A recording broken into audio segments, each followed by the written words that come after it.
세 번째 발표 바로 이어서 진행하도록 하겠습니다.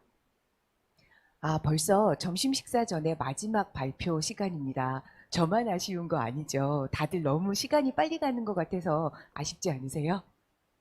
네네, 마스크를 쓰고 계시니까 표정이 잘 안 보여서, 네, 근데 또 이렇게 밝게 웃어주시는 분들 계셔서 너무 감사합니다. 자, 바로 저희 세 번째 발표하실 우리 오재호 연구위원님을 모시도록 하겠습니다. 네, 벌써 나와 계셨는데. 그래서 우리 경기연구원 오재호 연구위원님은 코로나19가 앞당긴 미래 그리고 교육하는 시대에서 학습하는 시대로라는 주제를 가지고 발표를 이어주시도록 하겠습니다.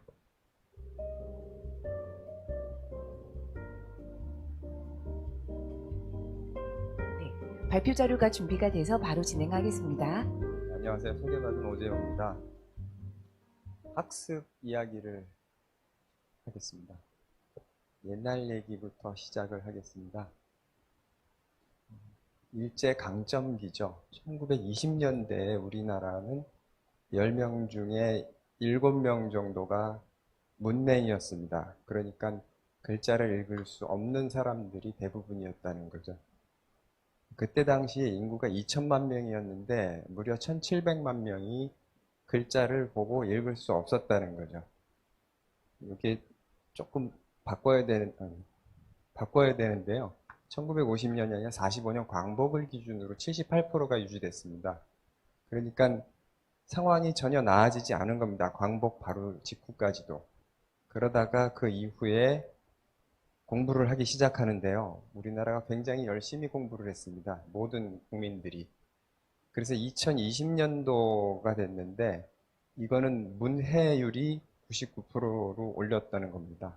문해율은 문자를 읽고 해독하는 능력인데 문맹 때는 그냥 이해를 못해도 읽고 소리내서 읽는 능력 정도를 가지고 문맹이냐 아니냐를 봤다면 1980년도를 전후로 해서는 그것을 보고 이해할 수 있는 능력을 문해라고 합니다. 그러니까 신문을 읽을 수 없느냐 없느냐 그걸 가지고 문해를 했으니 굉장히 많이 개선을 한 거죠.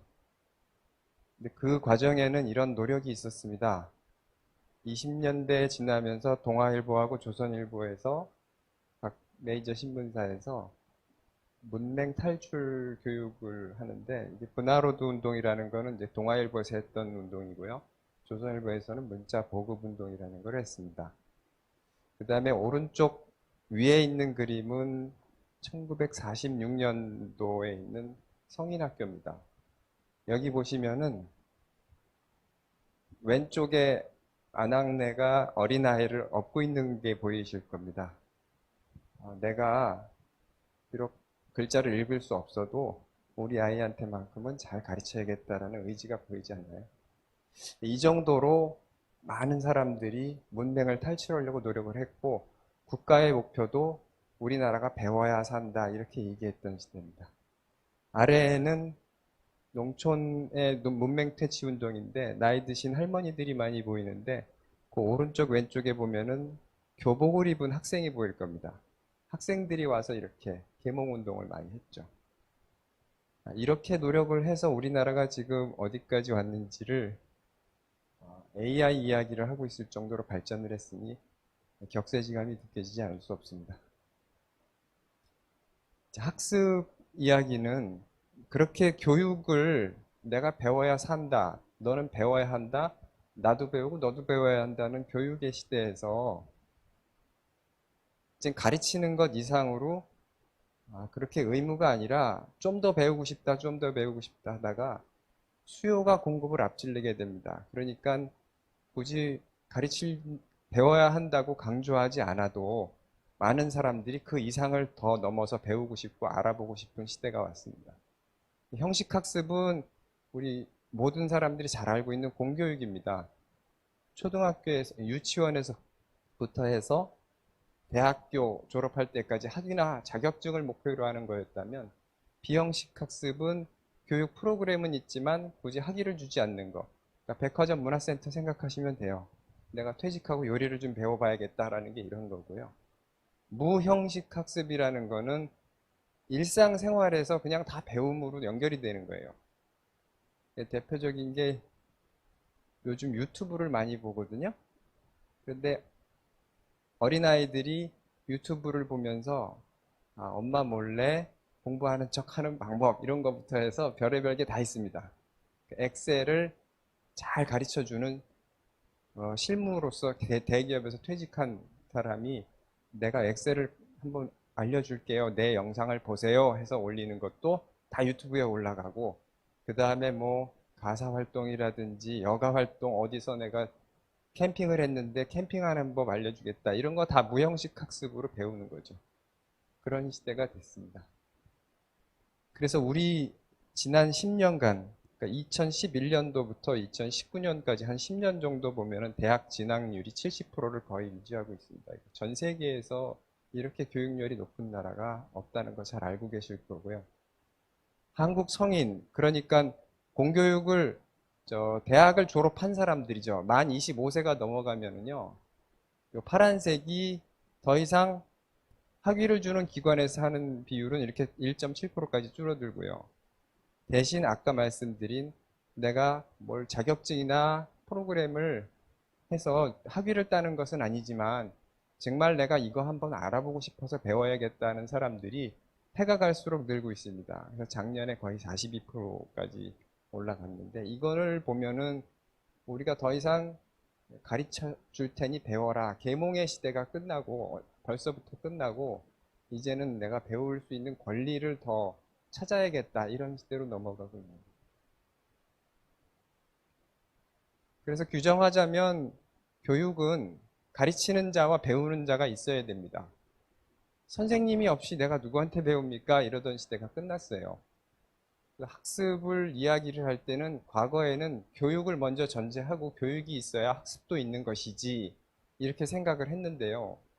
지금은 아예 그냥 일상생활에서 내가 모든 것을 학습으로 연결할 수 있기 때문에 이런 시대에 우리나라와 시장이 할 수 있는 역할이 뭐냐를 보면 그런 학습을 배우려는 사람들이 학습을 선택할 수 있는 권리를 크게 확대해 줘야 된다. 이쪽으로 초점이 맞춰집니다. 이건 참고로 넣었는데 85년도에 이미 세계 유네스코에서 국제 성인 교육 회의에서 학습할 권리를 선포를 했습니다. 그 권리에는 어떤 것들이 있는지를 이렇게 정리를 해 놓은 겁니다. 코로나 얘기 잠깐 시작하겠습니다. 초중고 400만 명이죠. 원격 수업을 시작했는데 학교라는 기관을 설립한 이후에 처음입니다. 미래 공교육을 준비하는 시험대다 이렇게 표현을 했는데 이게 우리 법에 감염병이 청거를 하면은 학교 휴업을 할 수 있고 온라인 계약을 하도록 이렇게 돼 있기 때문에 그걸 근거로 했습니다. 코로나19를 돌이켜 보면은 많은 분들이 여러 가지 비유를 하시지만 바다에서 누가 빠져서 허우적대는데 아무도 구하지 않는데 용감하게 누가 구했단 말입니다. 근데 왜 구했냐 봤더니 어떤 놈이 날 밀었어. 이렇게 얘기를 한 거예요. 그거를 구할 용기도 없었고 내가 구해야 된다는 생각도 없었는데 떠밀렸던 거죠. 근데 이미 떠밀렸으면 내가 들어간 이상 저 사람을 손잡고 같이 나와야겠다고 해서 같이 끌고 나온 거예요. 그랬는데 그러고 나서 생각해 보니까 수영도 좀 제대로 배워야겠고 이 바다의 안전시설도 좀 해야 될 것 같고 사람이 빠져서 나올 수 있는 방법도 교육도 시켜야겠고 이런 많은 각성이 이루어진 거죠. 지금 상황을 비유하자면 딱 이런 건데요. 그러다 보니까 그 문제가 뭐냐 이렇게 보면은 이제 접속 장애가 많이 일어났어요. 한꺼번에 몰리니까 이 트래픽이 걸리니까 접속이 안 돼서 공부를 하고 싶은데 자꾸 끊기고 꺼져요. 이런 것서부터 해서 저작권 침해. 급하게 학생들한테 뭔가를 보여줘야 되기 때문에 컨텐츠를 올렸는데 알고 봤더니 저작권 협의가 안 된 겁니다. 이런 것도 앞으로 많이 혼란이 있을 겁니다. 정리하지 않으면. 그다음에 교사와 학생의 사생활 노출입니다. 이건 다른 게 아니고 아까 말씀하셨는데 집안에서 하다 보니까 내 집안이 잘 사는 집인지 못 사는 집인지 깨끗한 집인지 지저분한 집인지 가구가 좋은 것이 있는지 아니면 집안 분위기가 어떤지 이런 거를 슬쩍슬쩍 다 보게 된다는 거예요. 사생활 노출이죠. 원치 않는데 이런 것이 그냥 노출이 다 됩니다. 그 다음에 선생님들이 강의한 동영상을 가지고 학생들이 다른 데 올리면서 장난을 친다든지 이런 것들이 다 초상권 침해서부터 해서 많은 권리들이 침해가 되는 거고요. 학습 격차는 2000 코로나 터진 다음에 이제 지난 5월에 조사를 한 건데 온라인 수업 취약계층 학생 지원을 잘하고 있느냐 또는 잘 고려하고 있느냐 했을 때 많은 사람들이 59%가 아니다라고 응답을 했고요. 온라인 수업에 따른 교육 격차가 있느냐라고 물어봤을 때는 62%가 그렇다 이렇게 얘기를 했습니다. 실제로 느낀 많은 사람들이 이야기를 했습니다. 이게 초중고 학생 1,400명하고 교사 학부모 포함해서 거의 한 3,000명 정도를 대상으로 조사를 한 것입니다. 그러면 이런 상황에서 우리가 앞으로 어떻게 물에 빠진 사람을 잘 구할 거냐 이런 얘기를 하면서 할 때 에듀테크 얘기를 많이들 하시죠. 그러면은 전 세계가 어떻게 하고 있고 다른 나라는 어떻게 하는지 좀 살펴보겠습니다. 2000년도 이후에 그러니까 지금 세계 교육 시장의 규모 그러니까 전체 교육 시장의 규모는 2020년 기준으로 한 6조가 좀 넘습니다. 6조 달러가 넘습니다. 6조 원이 아니고 6조 달러입니다. 근데 그 세계교육 시장 가운데 에듀테크라는 그 부분의 규모는 시장 규모는 2018년도 2년 전 기준으로 1,500억 달러 정도 됐는데 이게 7년 후에 2025년이 되면 3,500 달러까지 늘어날 거다 이렇게 예측을 하고 있고 지금 계속 늘어나고 있는 거죠 실제. 그래서 앞으로는 공교육하고 사교육하고 경쟁이 이루어질 겁니다. 온라인 콘텐츠를 가지고. 그런데 이거는 제가 넣을까 말까 하다가 넣는데 우리가 잘 알고 있어야 되기 때문에 우리 아픈 부분을 교사를 위한 디지털 기기 활용 지수가 우리나라가 OECD 7개국 중에 가장 낮습니다. 마이너스 0.563으로 나왔고요. 학교에서 디지털 기기를 얼마나 의미 있게 활용하느냐 이 지수를 보면 우리나라가 일본 다음으로 낮습니다. 당연히 제일 높은 거는 북유럽하고 미국이 가장 잘 활용하고 있고요. 여기 나온 나라들은 주요국을 제가 정리한 거예요. 요 사이에는 많은 나라들이 중간 그 스펙트럼에 많이 촘촘하게 있어요. 근데 그 나라들은 제가 웬만한 건 다 빼고 오늘 보여드리기 위해서 주요국만 이렇게 순서만 정리를 해왔습니다. 그래서 이거를 이게 이제 교사가 얼마나 중요한지하고 관련이 있는데요. 그 다음에 영국 한 번 더 보겠습니다. 영국 교육부에서는 5개 분야에서 10개 과제를 실험하고 있습니다. 실험한다는 얘기는 뭐냐면 공공하고 민간 기업에 과연 우리가 이런 일을 앞으로 에듀테크 기술을 활용해서 극복할 수 있는지를 한번 테스트를 해봅시다 라고 해서 뿌려놓고 지금 열심히 돌리고 있는 게 이 10가지 과제예요. 이걸 극복할 수 있느냐. 대표적인 게 학교 선생님들 행정 업무 많잖아요. 그래서 야심차게 정부에서 뭘 해보고자 딱 내려오면은 선생님들이 나는 언제 수업 준비하고 언제 가르치느냐. 이런 일 좀, 행정 일 좀 없었으면 좋겠다. 이게 굉장히 큰 문제입니다, 우리나라. 그래서 그거를 한 학기에 5시간을 넘지 않도록 한번 통제해보자. 그리고 그렇게 줄인 시간을 선생님과 면담도 하고 소통을 하는 시간으로 좀 활용해보면 참 좋겠다. 그래서 그거를 기술로 실현할 수 있을까 해서 하고 있는 게 지금 이거고요. 그 다음에 중요한 게 평가에서 보면은 뭐 여러 가지 뭐 평가 시간 단축 이런 것도 있지만 부정행위 방지 기술을 또 개발을 하고 있습니다. 이번에 대학에서 비대면 학습하면서 집단적으로 컨닝하는 사태가 있었죠. 근데 이거는 그 아이들의 도덕성을 탓하기 전에 우리 교육이 어떤 풍토에 있는지를 먼저 돌아봐야 됩니다. 어쨌든 근본적인 걸 해소하는 건 아니지만 부정행위를 방지할 수 있는 기술이 없으면 비대면으로 학습하고 평가하는 것은 요원한 일이죠. 그 이외에도 교수법이라든지 특수교육이 필요한 학생들한테 어떤 기술을 지원할 것인가, 교수 역량 개발, 그다음에 평생학습 분야 이런 데에서 10가지 과제를 가지고 이 문제를 기술로 극복할 수 있느냐라는 것을 진지하게 실험하고 있는 게 영국 교육부고요. 중국으로 넘어가 보겠습니다. 중국은 연매출 10억 달러 이상 되는 국제적인 교육 온라인 기업이 AI를 활용하는 기업이 이게 5개만 있는 게 아니고 더 많아요. 근데 대표적인 걸 제가 정리했지만 전체 교육 투자 가운데 20% 정도가 중국은 AI에다가 쏟아붓고 있습니다. 각 기업의 주력 상품들, 서비스는 참고를 하시기 바랍니다. 미국 얘기를 마지막으로 하겠습니다. 미국은 칸 아카데미라는 살반 칸이라는 사람이 칸 아카데미라는 거를 만들었고 거기에 연장해서 칸 랩스쿨이라는 걸 했는데 이거는 어떤 혁신이 있냐면은 저희 아들이 하나 있는데요. 초등학교 1학년 때부터 바둑을 가르쳤어요. 근데 바둑을 가르치는데 바둑이 좋은 게 학교 급별로 그러니까 8살, 9살 이렇게 1학년, 2학년 교육과정별로 모아놓고 하는 게 아니고 잘 두면은 6학년 형하고도 붙고 못 두면은 6학년이 유치원생하고도 붙는 거예요.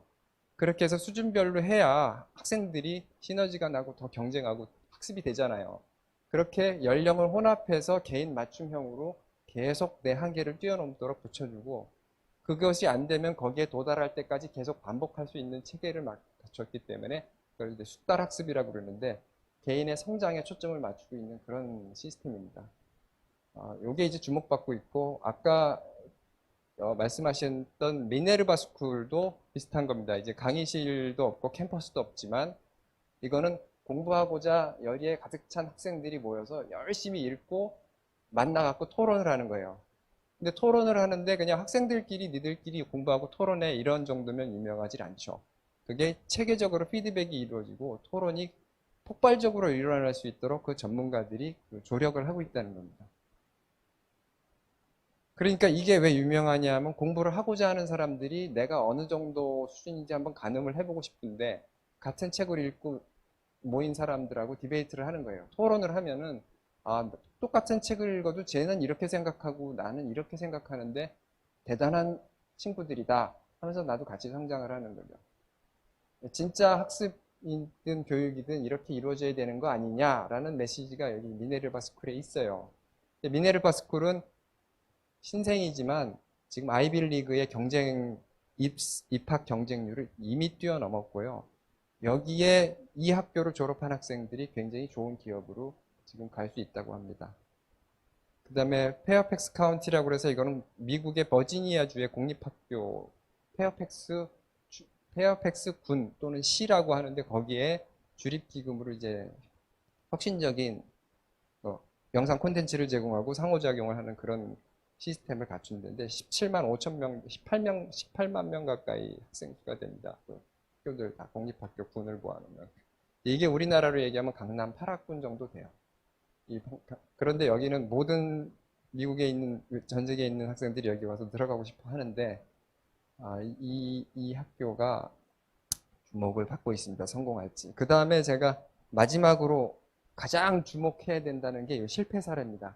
알트스쿨이라고 해서 이게 초등학생들을 모든 시스템으로 다 속된 말로 발라버렸어요. 이렇게 시스템으로 총동원을 해서 이 학생들의 학업 성취 이력을 다 관리를 하겠다고 해서 들어갔어요. 그러니까 부모들이 눈이 동그래져서 다 보냈단 말입니다. 돈을 많이 학비를 내도. 여기에 뭐 너무나도 당연하다시피 이 창립자가 누구냐면 구글의 데이터 과학을 다뤘던 엔지니어가 이거를 만든 거예요, 이 학교를. 근데 이게 실패하고 다 떠나고 폐교를 하기에 이릅니다. 그 이유를 저는 꼭 우리가 알고 있어야 된다고 생각을 합니다. 최고의 시스템인데 학생이 내가 잘못을 하면 그때그때 교정해주고 그때그때 그 학습 스테이지에 따라서 넌 이게 잘못되고 이게 잘못됐고 실시간으로 다 교정을 해주니까 되게 좋은 줄 알았어요. 근데 학생이 그렇게 해서 공부하는 것이 아니죠. 제가 중학교 때 시험을 열심히 보고서 내는데 마지막에 종을 땡 쳤는데 내야 되는데 밀려 썼더라고요. 선어 문제를 빨리 고치려고 하는데 손 들고 있어 한 다음에 다시 뺏어가는 선생님한테 요것만 밀려 썼으니 고치겠습니다 그랬는데 넌 그것도 배워야 다시 실수 안 한다. 그러다가 뺏겼어요 시험지를. 그때 당시에 선생님을 한 3년은 원망했어요. 아니 그거 한 1분도 안 돼서 그거 할 수 있는데 그거 선생님 나한테 좀 배려 좀 해주시지. 내가 그러면 평가를 컨닝을 하는 것도 아니고 밀렸었다는데. 돌이켜 보니까요. 그 이후에 제가 밀려 쓰는 일이 한 번도 없었어요. 그러니까 이게 뭐냐면 우리가 공부를 할 때는 그 공부를 할 때 내가 왜 틀렸는지, 쟤는 왜 맞고 나는 왜 틀렸는지, 뭘 잘못 이해했는지가 뼛속에 새겨야 돼요. 그런 아픈 기억과 충격이나 기쁨 이런 것을 다 생략한 채 그때그때 실시간으로 교정을 해주면 공부가 재미도 없고요. 왜 내가 이렇게까지 해서 시험을 계속 맞춰가면서 기계가 돼야 되는지 이해를 못하게 됩니다. 그래서 이건 우리한테 시사하는 바가 굉장히 큽니다. 철학이 없었고요, 이 알트스쿨은. 그 다음에 인공지능 시스템에다가 사람을 다 맡겨버렸어요. 그래서 그런 한계가 있기 때문에 학생들이 데이터만 남고 그것을 상업적 자료로 활용해서 비난만 일고 그래서 다 떠나게 된 거죠. 그 이외에도 우리가 앞으로 비대면 이후에 계속 이 가속화된다면 해결해야 될 문제는 아까 말씀드린 저작권, 뭐 인격권이나 재산권 같은 것이 다 포함되어 있는데 이런 저작권을 해결해야 되고요. 정보 격차. 여기 나와 있는 수치는 일반인들의 평균을 100%로 봤을 때 정보 취약계층이 어느 정도로 우리와 차이가 나느냐. 종합 점수만 말씀드리면 70점이 좀 안 되고요. 디지털 정보화 수준에 대해서는 87% 수준인데 가장 취약한 계층이 고령층이었더라고요. 그 다음에 이거 심각합니다. 학생들한테 공부하라고 기기와 컴퓨터를 열어줬더니 초등학생들이 되게 좋아해요. 좋아하는 게 공부를 더 많이 할 수 있어서 좋아하는 게 아니고 신기하잖아요. 선생님 없이 내가 컴퓨터를 들여다보면 된다는 거죠. 그래갖고 보다가 공부만 하냐고요. 슬쩍 게임도 하고 그 다음에 유튜브도 보고 킬킬대고 웃어요. 여기 보면 실제로 초등학생이 온라인 수업 디지털 기기 사용 시간 변화를 보면은 48.4%가 늘었다라고 대답을 했어요. 근데 이제 오히려 중고등학생은 좀 늘었다라는 게 좀 적었죠. 그 다음에 온라인 수업 기간에 부모와 자녀의 갈등 요인을 조사를 해봤어요. 이거 다 올해 코로나 가운데 5월에 조사한 거거든요. 근데 게임하고 영상 시청 시간을 하는 것 때문에 부모와 갈등이 생겼다는 게 61.2%로 굉장히 높게 나타났어요. 그래서 제가 요거는 이제 조금 개선을 번역도 하고 조금 번역을 한 건데요. 앞에서 설명하셨던 교수님들이 이제 지능형 개인 교습 체제를 말씀하셨는데 우리도 어쨌든 에듀테크 그다음에 비대면을 온라인 학습을 하려면 이거를 확립을 해야 되는데 이런 모델이라는 겁니다. 그게 어떤 식으로 구현될지는 구체화할지는 모르겠지만 학습자 모델은 학습자들의 학습 스타일을 규정합니다. 그러니까 얘는 어떤 스타일로 공부를 하고 있구나. 그 유형이 그 데이터베이스가 여기에 꽉 차 있어야 돼요. 그래서 그 사람을 보면은 어떤 학습으로 할 거고 어떤 수준에 와 있고 바둑은 몇 급이고 이런 것이 다 여기 데이터가 있는 거죠. 그래서 이 학생은 이런 수준이다라는 학생 진단이 이루어지고요. 그다음에 지식은 이 과목을 가르치는데 어떤 개념과 문제와 그 트레이닝을 거치고 또 어떤 매체, 어떤 이미지와 동영상을 통해서 이 학습을 할 수 있느냐라는 것이 이 지식 영역에서 이루어지고요. 그 두 가지를 해서 학습자를 평가한 다음에는 교수 전략이 세워집니다. 여기에는 학습 목표를 이번 시간에는 몇 분으로 잡고 요거를 달성하는 걸로 해보자라는 것이 결정이 되고 그 다음에 개인 맞춤형 강의가 이루어지면은 그것이 인터페이스로 실제로 화면에 딱 뜨게 되는 거죠. 요것을 계속 반복하는 거죠. 학습자 정보 끝나고 나면은 얘가 어느 정도 개선이 됐는지. 개선이 안 됐으면은 같은 수준의 문제를 또 하고 그러다 보면 계속 앞으로 나아가는 거죠. 그래서 시간 좀 잠깐 보겠습니다.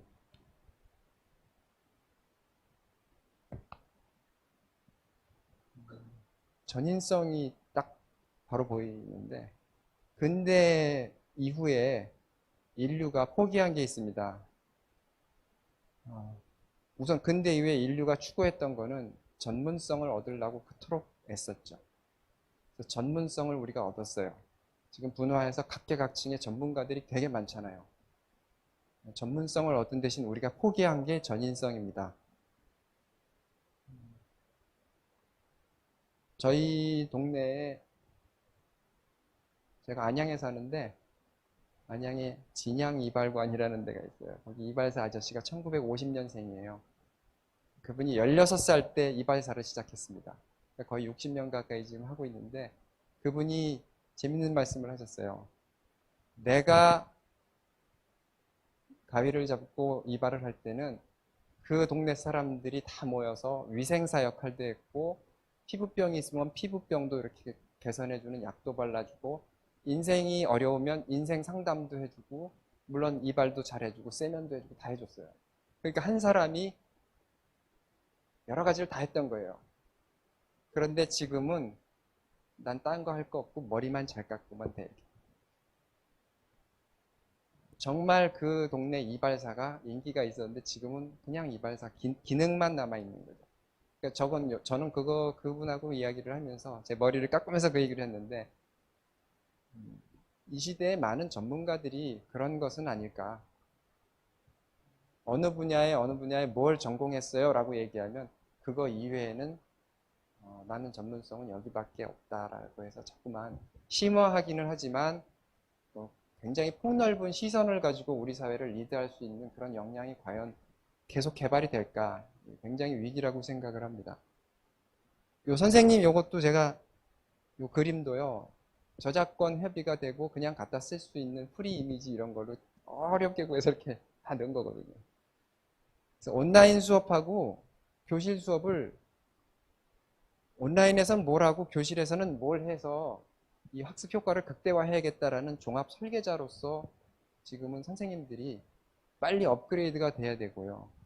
그 다음에 아까 미네르바 스쿨에서 학생들이 모여서 머뭇머뭇하지 않도록 바로 딱 던져서 폭발하듯이 너도 나도 싸우듯이 토론할 수 있는 그런 적극적인 분위기를 만들 수 있는 걸 하려면 그것도 역시 선생님의 역할이 중요합니다. 그래서 협력자 역할을 하셔야 되고요. 그래서 코로나가 터진 다음에 학교에서 뭘 할 수 있느냐를 다시 생각해 봤어요. 학교에 안 갔는데 그냥 그래도 괜찮네 이런 생각이 들지만 다시 보니까 못하는 게 뭔지 봤더니 실습이 어렵고요. 그 다음에 학생들끼리 모여서 친구는 어떻게 생각하는지 서로의 생각을 견줄 수 있는 그런 토론, 모둠 활동, 조별 활동이라고 하는데 옛날에는 예체능, 그다음에 교사의 직접 지도 이런 것이 안 됩니다. 그래서 이것을 제대로 할 수 있도록 역할을 다시 재정립해야 된다. 다 아시겠지만 벤자민 블룸이라는 사람이 공부를 잘하든 못하든 똑똑하든 똑똑하지 않든 내 수업에 들어온 학생의 95% 이상이 90% 이상 학습을 습득하고 이해하고 이 자리를 떠날 수 있도록 하려면 수업의 질을 개선해야 되고 학습 시간 단축 5시간 할 필요 없이 30분 만에 이해할 수 있으면 그런 효율적인 교환과 콘텐츠 교재가 있으면 되고 충분한 학습은 반대로 내가 그것을 한 번 해볼 수 있는 사람도 있지만 3번, 4번 봐야 이해할 수 있는 사람들한테는 그 학생한테는 그것을 할 수 있는 것을 보장해야 된다. 지금 이런 거 될 수 있는 게 에듀테크 아닙니까? 에듀테크를 통해서 할 수 있는 게 대단한 게 아니고 이런 것을 실현한다는 거죠. 그래서 마지막 요 얘기인데요. 학교에는 매년 한 학생이 점유하는 공간이 몇 평인지를 이렇게 측정을 합니다. 2019년도 초등학생 1인이 점유하고 있는 건물 면적이에요. 건물 면적. 교지 면적이라는 것도 있고 건물 면적이라는 것도 있는데 아파트 평수 생각하시면 돼요. 공용 면적 하면은 주차장이랑 뭐 놀이터 다 합쳐서 평균해서 낼 건데 그냥 전용 면적 하면은 내 공간에서 내가 몇 평을 사느냐 그거듯이 이것도 건물 안에서 책걸상 딱 앉아놓고 그 학생이 지내는 공간이 몇 평이냐 했을 때는 5평이 채 안 돼요. 이게 근대식 공장 모델을 그대로 따온 게 근대식 학교입니다. 그러니까 작업 1반, 2반, 3반에서 나사 찍어내고 너트 찍어내고 못 찍어내고 뭐 이런 거 했는데 오류가 있으면 다시 하고 이러는 것이 1반, 2반, 3반, 4반에서 열심히 공부하고 성적 내서 그것이 몇 점인지가 딱 나오면 그게 불량률 몇 프로 이렇게 하는데 이게 공장 모델 그대로 갖고 왔잖아요. 그러니까 이 제약된 이 공간에서 학생들의 시야와 마음을 전 세계와 인터넷으로 넓혀줄 수 있는 기회가 지금 왔다고요. 이걸 어떻게 폭발적으로 극대화할 것이냐는 지금까지 말씀드린 대로 학교의 기능이 바뀌어야 되고 선생님의 역할이 업그레이드 돼야 되는데 정말 총력을 기울여야 된다고 저는 생각을 하고요. 그래서 배우고자 하는 사람들, 내가 여기에 머물 수 없고 좀 더 배우고 싶어요 하는 사람들한테 그 한계가 없다. 시공을 무한히 확장해 주마 해서 확 터뜨려 주는 그런 정책이 나와야 저 16제곱미터 안에 갇혀 있는 저 학생들이 세계로 뻗어나가지 않겠습니까? 이런 코로나를 계기로 앞에 미래의 교육을 한번 고민해 보면서 짧은 제 말씀을 마치도록 하겠습니다. 고맙습니다.